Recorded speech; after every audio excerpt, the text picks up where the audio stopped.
సరే, ఇప్పుడు 41వ ప్రశ్నను ఒకసారి గమనిద్దాం. మన్రో సిద్ధాంతం దీన్లో భాగం అని అడిగారు కదా. కింద 4 ఆప్షన్లున్నాయి: ఫ్రెంచి, అమెరికా, రష్యా మరియు బ్రిటిష్ విదేశాంగ విధానాలు. మన్రో అనగానే వెంటనే మనకు ఏం స్ట్రైక్ అవ్వాలి? దీని వెనుకున్న అసలు స్టోరీ ఏంటి? ఒకసారి ఆలోచించండి. యాక్చువల్లీ మన్రో సిద్ధాంతం అనేది అమెరికా విదేశాంగ విధానానికి సంబంధించిన చాలా పవర్ఫుల్ స్టేట్మెంట్. దీన్ని 1823లో అప్పటి America president James Monroe announce చేశారు. అందుకే ఆప్షన్ 2 కరెక్ట్ ఆన్సర్. దీని మెయిన్ పాయింట్ ఏంటంటే, పశ్చిమ అర్ధగోళంలో అంటే నార్త్, సౌత్ అమెరికా కాంటినెంట్స్లో యూరోపియన్ దేశాలొచ్చి వలసలు ఏర్పాటు చేయకూడదు, వాళ్ల పెత్తనం చెల్లదు అని అమెరికా గట్టిగా వార్నింగ్ ఇచ్చిందన్నమాట. సో ఈ లాజిక్ ప్రకారం చూస్తే ఫ్రెంచ్, రష్యా, బ్రిటిష్ ఆప్షన్లు ఆటోమేటిక్గా తప్పు అని మనకిట్టే అర్థమైపోతుంది. ఇక్కడ 42వ ప్రశ్న చూద్దాం. కింది ప్రవచనములలో ఏది సరి అయినది కాదు అని అడిగారు. అంటే ఇచ్చిన వాక్యాల్లో తప్పు ఎక్కడుందో మనం వెతికి పట్టుకోవాలి. మొదటి వాక్యం చదువుదాం. నిజాం అలీఖాన్ ఇంగ్లీష్ ఈస్ట్ కంపెనీతో సైనిక సహకార ఒప్పందం చేసుకున్నాడు. ఇది నిజమేనా? 100% నిజమే. లార్డ్ వెలెస్లీ ప్రవేశపెట్టిన సైనిక సహకార ఒప్పందంలో చేరిన మొట్టమొదటి ఇండియన్ రూలర్ నిజాం అలీఖానే. కాబట్టి ఇది కరెక్ట్ స్టేట్మెంటే. మరి మిగిలిన స్టేట్మెంట్స్ చూస్తే, రెండవది 1839లో హైదరాబాద్లో వహాబీ కుట్ర జరిగింది. మూడవది 1854లో నిజాం మరియు English east India company Berar ఒప్పందంపై సంతకాలు చేశారు. నాల్గవది 1857 సిపాయిల తిరుగుబాటు టైంలో హైదరాబాద్ రెసిడెంట్గా కల్నల్ డేవిడ్సన్ ఉన్నాడు. ఈ మూడింటిలో ఎక్కడ తప్పుందో ఇప్పుడు డీకోడ్ చేద్దాం. ఈ టైంలైన్ ఒకసారి జాగ్రత్తగా గమనిద్దాం. 1798లో సైనిక సహకార ఒప్పందం జరిగింది. ఇది మనం ముందే కన్ఫర్మ్ చేసుకున్నాం.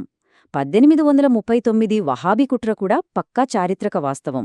ముబారిజుద్ దౌలా ఆధ్వర్యంలో బ్రిటిష్ వాళ్లకు వ్యతిరేకంగా ఇది జరిగింది.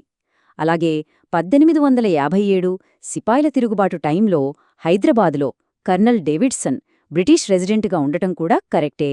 ఆయన మీదనే కదా దాడి జరిగింది. మరిక్కడ అసలు ట్విస్ట్ ఎక్కడుందంటే, మూడవ ఆప్షన్లో బీరార్ ఒప్పందం జరిగింది 1854లో కాదు, 1853లో.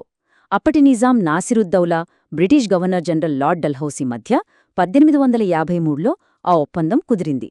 చూశారా, సంవత్సరం ఒక్క నంబర్ మార్చేసి ఎలా ట్రిక్ చేశాలో?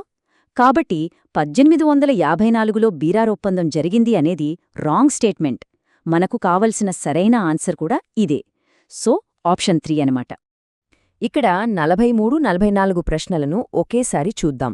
ఎందుకంటే ఈ రెండు ప్రశ్నలు ఒకే కాన్సెప్ట్ మీద అడిగారు.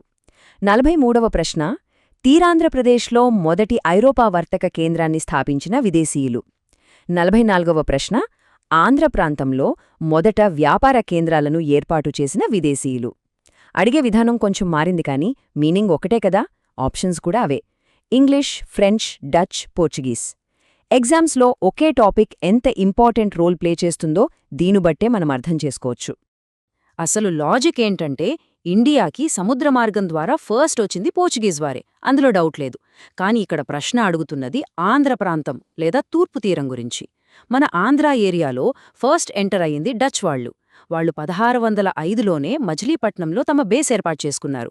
ఆ తర్వాత 6 ఏళ్లకి అంటే 1611లో ఇంగ్లీష్ వాళ్లు కూడా అదే మచిలీపట్నంలో వ్యాపారం స్టార్ట్ చేశారు. అంటే ఇంగ్లీష్ వాళ్లకంటే ముందే డచ్ వాళ్లు వచ్చేసినట్లు కదా.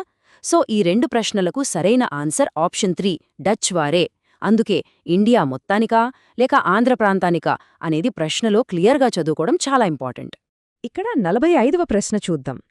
ఈ క్రింది ప్రదేశాలలో డచ్ వారి వలస ప్రదేశం ఏది? ఇక్కడ 4 ఆప్షన్లిచ్చారు: యానం, మాహే, కారేకల్, భీమ్లీ. ఈ 4 కోస్టల్ ఏరియాలలోనే ఉంటాయి. కానీ వీటిలో డచ్ వారి కంట్రోల్లో ఉన్న ప్రాంతమేదో ఇప్పుడు కనిపెట్టాలి. ఇక్కడ మనం ఎలిమినేషన్ మెథడ్ వాడదాం. యానాం, మాహే, కారేకల్ ఈ 3 పేర్లు వినగానే మనకు వెంటనే పుదుచ్చేరి గుర్తుకొస్తుంది కదా. ఇవన్నీ కూడా చాలా ఫేమస్ ఫ్రెంచ్ సెటిల్మెంట్స్. మనకు స్వాతంత్రం వచ్చిన తర్వాత కూడా కొంతకాలం ఇవి ఫ్రెంచ్ వారి దగ్గరే ఉండేవి. సో ఇక మిగిలిన ఒకే ఒక ఆప్షన్ భీమిలి. భీమిలి అంటే భీమునిపట్నం, విశాఖపట్నం దగ్గర ఉన్న ఒక ఇంపార్టెంట్ డచ్ సెటిల్మెంట్.